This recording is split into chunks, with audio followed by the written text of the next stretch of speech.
देवता मन ही ईश्वर, मन से बड़ा न कोई। मन उजियारा जब जब फैले, जग उजियारा हो। इस उजले दर्पण पर प्राणी धूल न जमने पाए। तोरा मन दर्पण कहलाए, तोरा मन दर्पण कहलाए। मन एक अदृश्य सेतु है जो उसके भौतिक और आध्यात्मिक विश्व को जोड़ता है। मन ही बंधन और मोक्ष का मूल है। विषयों से रमे तो बंधन, परमात्मा की ओर मुड़े तो मुक्ति का द्वार।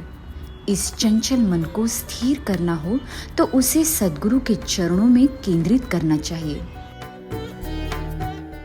जहाँ प्रेम सत्य भी है और मोक्ष भी। ऐसे ही मन को सही दिशा देने हेतु मध्य प्रदेश की पुण्य भूमि पर एक दिव्य अध्यात्म पर्व का आयोजन हुआ, जो आत्मा को परमात्मा से जोड़ने का पावन प्रयास था। मध्य प्रदेश भारत की आत्मा का सनातन स्पंदन है।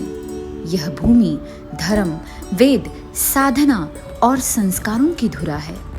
यहाँ संत तुलसीदास जी की वाणी अमृत धारा बनकर बही और संतों के चरणों से यह भूमि पावन हुई। यहाँ मौर्य, शुंग, गुप्त और परमार वंशों की छाया में साधना पुष्पित हुई। इसी पुण्य भूमि के हृदय में स्थित है विदिशा नगरी, जो प्रकाशित हुई श्री कथा ज्ञान यज्ञ से। आश्चर्य हुआ ना? और क्यों ना हो, क्योंकि 7, 8 एवं 9 जून 2025 के शुभ पर्व में परम पूज्य भगवान नरेंद्राचार्य जी की पवित्र लेखनी से मंडित श्री लीलामृत ग्रंथ का विस्तारित स्वरूप अर्थात श्री कथा ज्ञान यज्ञ का भव्य उत्सव अग्रवाल धर्मशाला, माधवगंज, जिला विदिशा, मध्य प्रदेश यहाँ संपन्न हुआ। श्री लीलामृत यह भगवान नरेंद्राचार्य जी के अंतःकरण से प्रवाहित होकर साधक के हृदय में अपार भक्ति की चेतना जगाता है। भक्तों के हृदय मंचक पर विराजमान अनंत श्री विभूषित जगत गुरु रामानंदाचार्य श्री स्वामी नरेंद्राचार्य जी महाराज दक्षिण पीठाधीश्वर नाणीज धाम, इनकी असीम कृपा एवं मार्गदर्शन से इस दिव्य उत्सव का आयोजन किया गया। प्रभु की निर्गुण शक्ति को महसूस करने तथा श्री कथा का अमृत श्रवण कर इस सुवर्ण क्षण का साक्षी होने दूर दूर से भक्तजन कार्यक्रम स्थल की ओर बढ़ रहे थे। समारोह के पूर्व सौभाग्यशाली यजमान श्री संजय प्रजापति इनके निवास स्थान पर प्रभु की सिद्ध पादुकाओं तथा श्री कथा ग्रंथ का विश्राम हुआ। आखिर वो शुभ घड़ी आ ही गई, जिसका इंतजार हर एक भक्त बेसब्री से कर रहा था। 7 जून 2025 की मंगल सूर्योदय के साथ ही समारोह के प्रथम दिवस का श्री गणेश हुआ।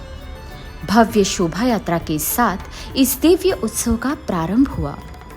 गुरुदेव की सिद्ध पादुकाओं को सुसज्जित रथ में विराजमान किया गया। अत्यंत ही उत्साह और भक्ति भरे वातावरण में पारंपरिक पद्धति से शोभा यात्रा समारोह स्थल पर पहुंची। बड़े उत्साह से कार्यक्रम स्थल पर प्रभु की सिद्ध पादुकाओं का तथा श्री लीलामृत ग्रंथ का स्वागत हुआ।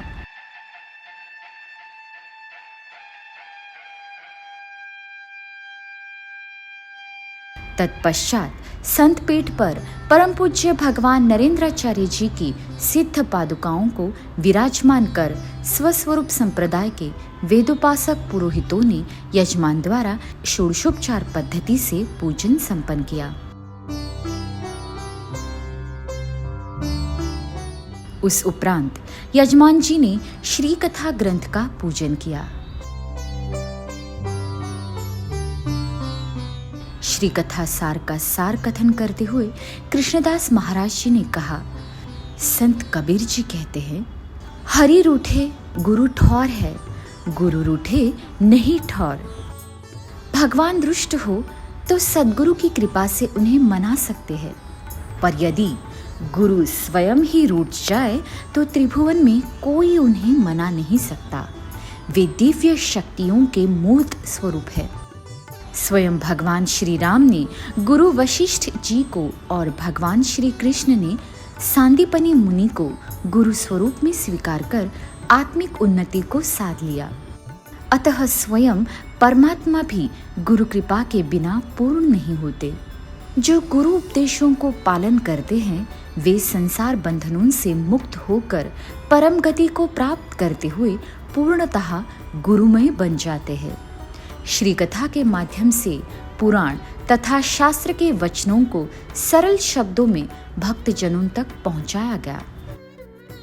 श्री कथा सार के दौरान भक्तजन का मधुर रसपान कर उपस्थित भक्तजन मंत्रमुग्ध हो गए थे।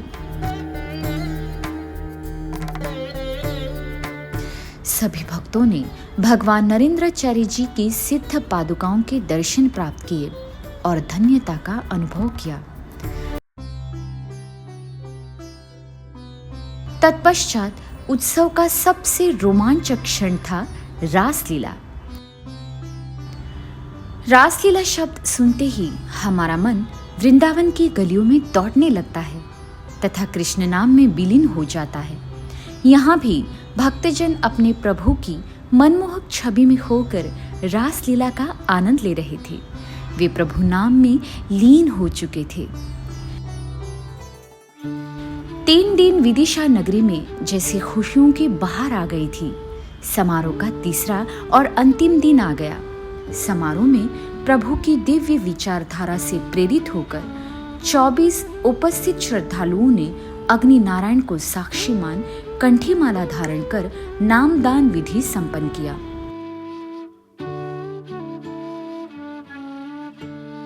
कथा स्थल पर तीनों दिन सभी के लिए स्वादिष्ट महाप्रसाद का भव्य आयोजन किया गया था। सूर्यास्त के साथ ही 3 दिवसीय महायज्ञ का समापन हुआ। सभी ने अत्यंत प्रेम और उत्साह से विदाई आरती संपन्न की और अपार कृतज्ञता के साथ अपने प्रिय गुरुवर की सिद्ध पादुकाओं तथा श्री कथा ग्रंथ को अगले पड़ाव के लिए विदा किया। श्री गुरुदेव।